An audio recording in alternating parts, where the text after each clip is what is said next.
Welcome back to another technical deep dive here in the debug zone.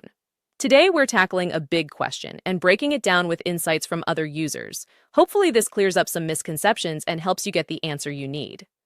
So buckle up, stay a little curious, and let's jump right in.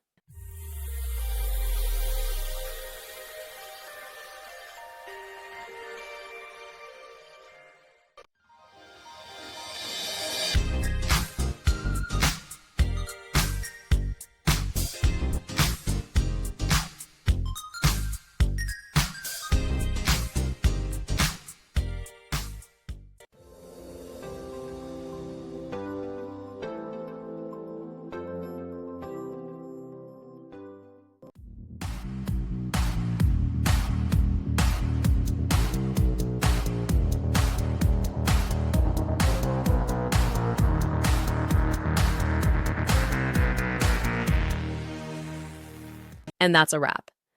I hope you found the answer you were looking for. If you did, take a second to hit that subscribe button. It really helps out. And let me know in the comments which solution worked best for you. See you next time in the debug zone.